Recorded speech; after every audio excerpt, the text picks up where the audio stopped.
그 항암 치료의 효과는 계속 유지하면서 그 부작용과 후유증을 완화시킬 수 있습니다. 한의학 치료 효과가 좋은 암 환자는 어떤 분들인가요? 저희 병원에 이제 오시는 분들이 아무래도 뭐 혈액암 환자보다는 고형암 환자 그리고 다빈도로 발생하는 암 환자 분들이 많이 오시거든요. 그렇기 때문에 보통 우리나라에서 특히 많이 다빈도로 발생하는 암종이라고 하면은 폐암이나 위암이나 유방암, 또는 대장암, 간암 등등을 들 수 있는데, 이런 고형 암종 환자분들이 특히 어떤 말기 상태에서 오셨을 때 이런 완화 치료 부분에서 일정 정도 효과를 볼 수도 있고요. 가장 좋은 것은 사실 표준 치료랑 병용을 하는 거거든요. 기존에 어떤 가이드라인이 있는 표준 치료를 받으면서 거기서 추가적인 치료를 받으면서 이 부작용을 완화시켜주고 또 효능을, 기존 치료의 효능을 더 증가시켜주는, 배가시켜주는 이런 목적으로 이런 통합암 치료를 한다면은 그게 가장 베스트의 어떤 결과를 이렇게 우리가 기대할 수 있지 않을까 생각을 합니다. 폭증하는 유방암 환자 이유가 있나요? 네, 보통 유전적인 요인도 있겠지만 전체 유방암에 있어서의 10% 미만이라고 볼 수가 있고요. 대표적으로는 안젤리나 졸리 같은 유명한 여배우가 있는데 브라카 유전자가 발현됐다 그래서 유방 전체를 또 자궁하고 다 절제한 그런 경우도 있지만 이런 경우는 사실은 한 10% 미만이고요. 대부분은 이런 호르몬의 노출이라든지 비만, 음주, 늦은 출산, 그리고 스트레스 같은 생활습관 요인과 관련이 많습니다. 이런 생활습관 요인은 우리가 뭔가 좀 개선을 할 경우에 암의 발생률을 좀 낮추는 그런 효과가 있는 거죠. 대표적으로는 여성 호르몬인 에스트로겐이 과다할 경우에 그때 유방세포가 과도하게 증식하면서 이 암 발생 위험률이 높아진다고 우리가 보통 알려져 있습니다.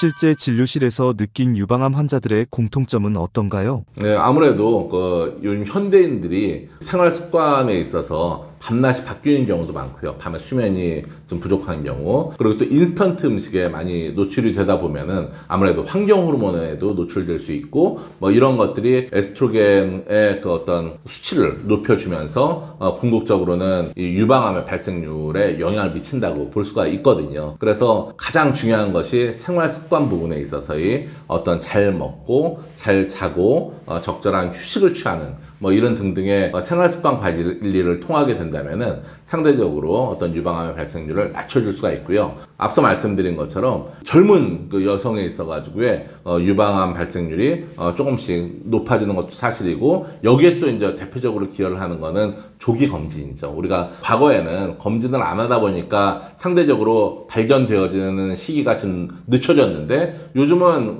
특히 이제 직장 검진 등이 있으니까 매년마다 한 번씩 스크리닝을 하면서 이 조기 암을 진단하는 이런 비율이 좀 더 높아진다고 과거에 비해서는 높아졌다고도 해석할 수가 있겠습니다. 유방암 치료에 통합암 치료가 필요한 이유가 있나요? 네, 보통 유방암은 수술이나 항암 치료나 또 호르몬 치료를 받게 되는데요. 그 이후에 대표적으로 발생하는 부작용이 상열감, 갱년기 증상이라든지 아니면 불면, 불안, 피로 이런 것들이 계속해가지고 지속이 되어지는 거죠. 이때 이런 통합암 치료를 병용할 경우에 그 항암 치료의 효과는 계속 유지하면서 그 부작용과 후유증을 완화시킬 수 있습니다. 특히 이제 수술 후에 이제 회복기라든지 아니면 호르몬 치료 도중에 이때 이제 체력이나 면역을 유지시키는 게 이후에 어떤 재발을 막아준다든지 회복을 빨리 도움으로써 일상생활에 복귀할 수 있는 데 있어서 큰 도움을 줄 수 있는 이런 치료법이라고 말씀드릴 수 있겠습니다. 임상연구 결과들을 살펴보게 되면은 침 치료가 유방암 환자의 상열감을 43% 감소시켰다는 결과가 있고요. 또 그 효과가 최장으로 봤을 때 21개월 동안 지속됐다는 보고가 있습니다. 피로감에 있어서도 침 치료를 같이 병용을 하게 되면은 그 치료 효과가 34% 정도 개선됐다는 그런 보고도 있고요. 결국 유방암의 통합 치료라는 것은 이 암만 보는 치료가 아니라 환자의 전신 회복이라든지 아니면은 삶의 질 회복까지 이런 포함하는 치료라고 말씀드릴 수 있고요. 또 이런 유방암의 통합암 치료를 통해서 항암 치료의 반응률도 높여주고 상열감이나 피로 같은 부작용을 완화시켜서 치료 지속력과 그리고 이제 회복 속도를 높이는 그런 효과를 우리가 기대할 수 있다고 말씀드릴 수 있겠습니다. 한국형 통합암 치료는 어떻게 진행되나요?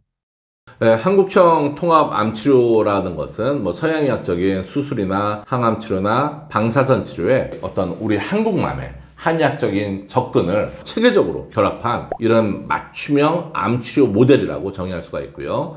다시 말해서 암을 줄이는 동시에 이 몸의 환경, 암의 종양 미세 환경 같은 것들을 회복시켜주는 또 면역력을 회복시켜주는 이런 치료라고 말씀드릴 수 있겠습니다. 보통 우리나라에서는 특히 한의학이 굉장히 강점이 많잖아요. 그래서 대학병원을 중심으로 해서 약물들이 개발이 됐습니다. 뭐 저희가 이제 이름 짓기로는 이제 항암단이라든지 면역단, 그리고 건칠고 뭐 이런 약물 치료가 있고요. 또 그 세계적으로 지금 또 인기를 끌고 있는 이런 침치료, 또 한국만의 약침 치료, 대표적으로 보면 할미꽃 뿌리에서 추출한 플사틸라 사포닌 D라는 항암 물질이 있는데 요거를 활용하는 이런 백동 약침이라든지 이런 것들을 등등이 과학적으로 통합이 되어져서 이 한국형 모델로 발전된 것을 우리는 한국형 통합암 치료라고 얘기를 합니다.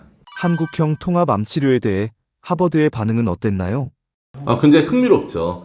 일단 미국에서 바라볼 때는 한의학보다는 중국을 중심으로 하는 중의학을 그쪽에서는 더 그 어떤 익숙해져 있고 거기에 대해서만 알고 있는데 한국 한의학이 도대체 중국 중의학이랑 특별하게 틀린 게 있을까? 그 중에 아류나 일부 아닐까라는 생각이 대부분이에요. 그리고 심지어는 중국의 중의학을 그대로 모방을 해가지고 그대로 한국에 사용하는 거 아니냐라고 얘기를 하지만 아니다. 한국에서만 고유하게 개발되어진 이런 암 치료 기술들이 있다는 뭐 이런 부분을 우리가 이제 근거를 기반해서 국제학술대회에서 발표를 하면은 굉장히 놀랍니다. 2025년도 10월 마지막 주에 하버드 대학교 보스턴에서 열리는 국제 통합암학회에서 한 세션이 2시간 정도가 한국 통합암 치료에 임상 가이드라인 관련된 증상 완화 부분에 있어서의 가이드라인에 대해서 구성이 되어 있는데요. 뭐 여기에 그 30명 이상이 등록을 해서 보통